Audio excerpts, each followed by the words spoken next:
Halo semuanya, perkenalkan saya Rinzani Oktarida. Hari ini saya akan mereview dua jurnal di bidang keuangan dan perbankan. Kita akan membahas bagaimana cara menganalisis kesehatan bank dan juga memprediksi potensi kebangkrutan perusahaan. Jurnal pertama yang akan kita review kali ini berjudul Analisis Tingkat Kesehatan Bank dengan Metode RGEC, Studi Kasus PT Bank BNI Persero Tbk. Ini adalah publikasi dari volume 3 nomor 1 pada tahun 2019. Penulisnya adalah Hayatun Nufus, Fani Trianto, dan Awaludin Muhtar. Jurnal ini mengangkat topik yang relevan banget dengan kondisi perbankan kita, yaitu bagaimana menilai kesehatan sebuah bank. Subjek penelitian jurnal tersebut adalah PT Bank Negara Indonesia Persero Tbk. Tujuan penelitian dari jurnal ini adalah untuk mengetahui dan menganalisis tingkat kesehatan PT Bank Negara Indonesia Persero Tbk selama periode 2013 hingga 2017 dengan menggunakan pendekatan RGEC, Risk Profile, Good Corporate Governance, Earnings, dan Capital. Penelitian ini bertujuan untuk mengukur dan menilai kondisi kesehatan bank berdasarkan faktor-faktor tersebut, serta untuk mengetahui predikat kesehatan bank tersebut setiap tahunnya. Selain itu, penelitian ini juga bertujuan untuk memberikan gambaran tentang kemampuan bank dalam menghadapi pengaruh negatif dari perubahan kondisi bisnis dan faktor eksternal lainnya, serta memastikan bahwa penilaian kesehatan bank sesuai dengan standar yang ditetapkan oleh Bank Indonesia. Metode penelitian yang digunakan dalam jurnal ini adalah jenis penelitian deskriptif dengan pendekatan kuantitatif yang dilakukan terhadap laporan keuangan PT Bank Negara Indonesia Persero Tbk.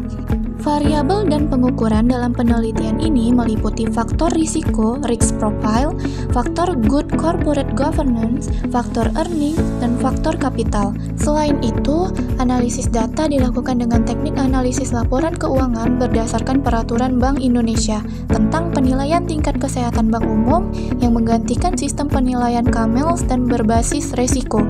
Pengukuran faktor risk profile dilakukan dengan menggunakan indikator risiko kredit melalui rasio NPL dan risiko likuiditas melalui rasio LDR, LAR, dan cash ratio. Bank BNI selama periode 2013 hingga 2017 secara konsisten menunjukkan kondisi kesehatan yang baik hingga sangat baik berdasarkan pendekatan RGEC. Aspek risk profile menunjukkan bahwa rasio NPL berada di kisaran 2,29% hingga 2,96% dan LDR berkisar antara 86% hingga 91,75%. Keduanya termasuk kategori sehat dan cukup sehat. Penilaian GCG menunjukkan bahwa praktik tata kelola perusahaan tetap dalam kategori baik setiap tahun. Dari aspek earnings, rasio ROA berada di antara 2,25% hingga 3,25%, termasuk kategori sangat sehat. Sementara dari sisi kapital, rasio CAR sangat tinggi, berkisar antara 17,35% hingga 22,41%, juga termasuk kategori sangat sehat. Secara keseluruhan, penilaian menunjukkan bahwa Bank BNI berada dalam kondisi sehat dan sangat sehat, dengan pengelolaan risiko, tata kelola, rentabilitas, dan permodalan yang stabil dan baik, serta mampu menghadapi tantangan eksternal secara efektif. Kesimpulan dari jurnal ini adalah bahwa tingkat kesehatan Bank BNI selama periode 2013 hingga 2017 secara keseluruhan dapat dikategorikan sebagai sehat.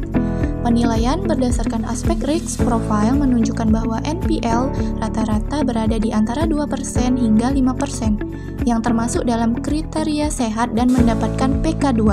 Selain itu, penilaian dari aspek good corporate governance dan earnings juga menunjukkan bahwa bank tersebut tetap dalam kategori sehat setiap tahunnya dengan mendapatkan PK2.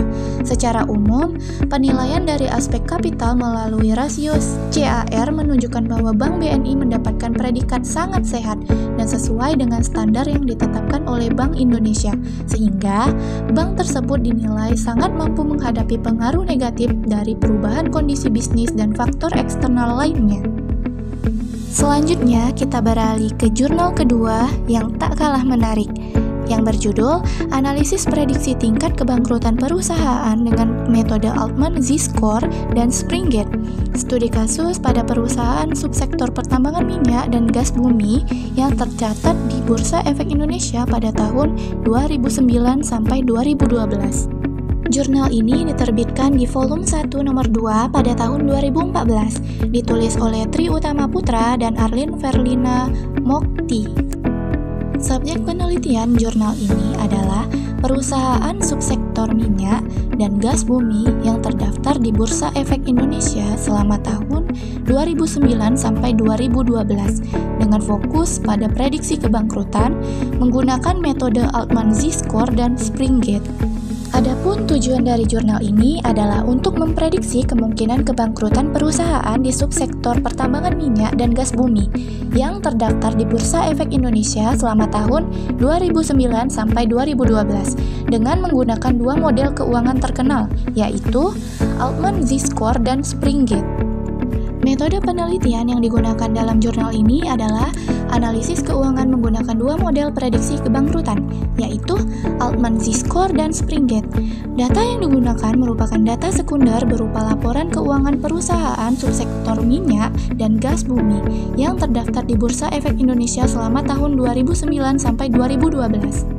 Teknik pengambilan sampel yang diterapkan adalah purposive sampling dengan kriteria perusahaan yang konsisten mengeluarkan laporan keuangan selama periode tersebut dan memiliki kelengkapan data yang memadai.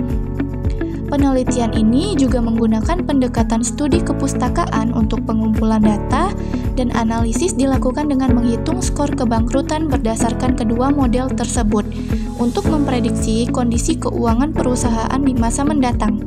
Selain itu, penelitian ini membatasi analisis pada 5 perusahaan yang dipilih secara purposif dari total 7 perusahaan yang terdaftar, dengan pertimbangan tertentu seperti konsistensi data dan kelengkapan laporan keuangan. Hasil penelitian dari jurnal ini menunjukkan bahwa penggunaan model Springate dapat memprediksi kondisi perusahaan subsektor pertambangan minyak dan gas bumi yang tercatat di Bursa Efek Indonesia selama tahun 2009 sampai 2012. Beberapa perusahaan yang awalnya masuk kategori sehat pada tahun 2009 dan 2010 diprediksi akan mengalami kebangkrutan pada tahun berikutnya karena masuk ke dalam kategori bangkrut. Selain itu, perusahaan ENRG selalu masuk dalam kategori distress zone setiap tahunnya, menunjukkan kondisi yang tidak sehat secara keuangan. Perusahaan RUIS pada tahun 2009 masuk kategori safe zone, namun pada tahun 2010 berada di gray zone dan tahun berikutnya di stress zone, menandakan penurunan kondisi keuangan dari waktu ke waktu.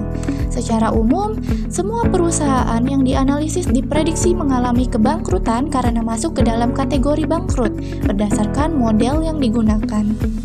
Adapun kesimpulan yang dapat kita ambil dalam jurnal tersebut, yang pertama, selama periode 2009 sampai 2012, sebagian besar perusahaan subsektor migas dan pertambangan di Bursa Efek Indonesia mengalami kondisi keuangan yang tidak stabil dan banyak yang menghadapi risiko kebangkrutan, terutama pada tahun 2011 dan 2012.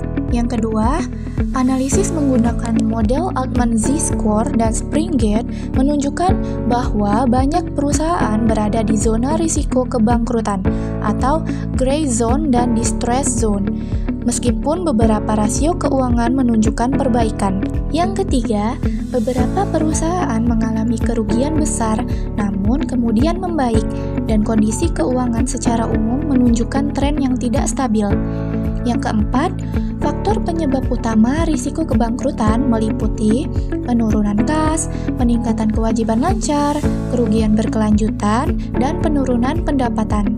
Yang kelima, penelitian menekankan pentingnya perhatian terhadap rasio keuangan dan evaluasi risiko secara keseluruhan untuk mengidentifikasi sinyal awal kesulitan keuangan perusahaan. Yang keenam, disarankan agar perusahaan meningkatkan pendapatan dan aset lancar serta melakukan evaluasi risiko secara menyeluruh, dan penelitian juga menyarankan penambahan sampel dan model analisis lain untuk studi selanjutnya. Menarik sekali bukan? Kita melihat dua sisi analisis keuangan yang berbeda, namun saling melengkapi. Jurnal pertama fokus pada penilaian kesehatan bank secara menyeluruh menggunakan RGEC yang memberikan gambaran stabilitas finansial. Sementara jurnal kedua fokus pada prediksi kebangkrutan perusahaan dengan Altman Z-Score dan Springate yang lebih menekankan pada deteksi dini resiko. Oke, itu dia review jurnal kita tentang dua jurnal penting di bidang analisis laporan keuangan. Semoga video ini bermanfaat dan memberikan pemahaman yang lebih dalam tentang bagaimana menilai kesehatan entitas bisnis.